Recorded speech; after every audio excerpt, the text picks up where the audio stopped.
তারেক রহমান দুটি আসনে নির্বাচন করছেন।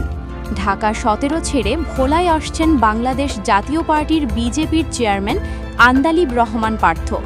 দৈনিক প্রথম আলোর প্রকাশিত নিউজ সূত্রে জানা যায়, বিএনপির ভারপ্রাপ্ত চেয়ারম্যান তারেক রহমান বগুড়া ৬ সংসদীয় আসনের পাশাপাশি ঢাকা ১৭ আসন থেকেও নির্বাচন করতে যাচ্ছেন।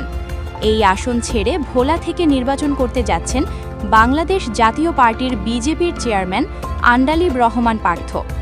ঢাকার ২০টি আসনের মধ্যে যে ৩টি আসন বিএনপি ফাঁকা রেখেছে তার মধ্যে গুলশান, বনানী, বারিধারার মতো অভিজাত এলাকা নিয়ে গঠিত ঢাকা ১৭ আসনও রয়েছে।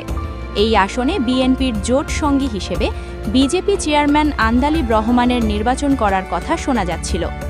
বিএনপি সূত্রে জানা গেছে, দেশে ফেরার পর আজ শনিবার ঢাকা ১৭ আসনের ভোটার হওয়ার আবেদন করেছেন তারেক রহমান। এর মধ্যে বিএনপির জ্যেষ্ঠ নেতারা তাকে ঢাকা ১৭ আসন থেকে নির্বাচন করার জন্য অনুরোধ করেছেন।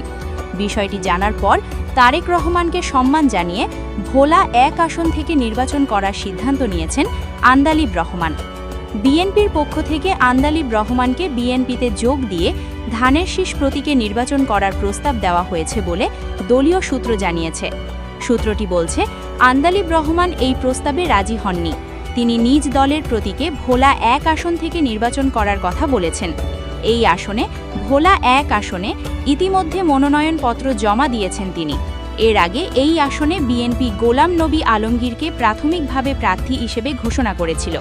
এখন এই আসনে বিএনপি আন্দালিবের বিপরীতে কোনো প্রার্থী রাখবে না বলে জানা গেছে। ভোলা ১ আসন থেকে ২০০৮ সালে বিএনপির সমর্থনে সংসদ সদস্য হয়েছিলেন আন্দালিব রহমান পার্থ। তার বাবা সাবেক মন্ত্রী প্রয়াত নাজিউর রহমান মঞ্জুর এই আসনের সংসদ সদস্য ছিলেন। আজকে তারেক রহমান সাহেবকে নিয়ে মাননীয় স্পিকার বলা হয়। মাননীয় স্পিকার, আমি একটা কথা শুধু বলতে চাই, তারেক রহমান সাহেব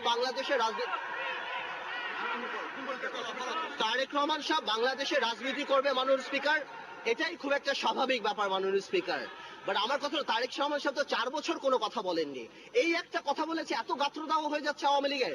তো যাদের গাত্রদাহ হচ্ছে তাদের উদ্দেশ্যে বলতে চাই মাননীয় speaker, it is the reality যে তারেক রহমান ফেরত আসবে, and you'll see more of Tarique Rahman. এবং তারেক রহমান কি রাজনীতি করার অধিকার রাখে কি রাখে না, এটা জনগণ ঠিক করবে। যেদিন বাংলাদেশে তারেক রহমান নামবে, সেদিনে দেখা যাবে যে বাংলাদেশে কি হয় না হয়।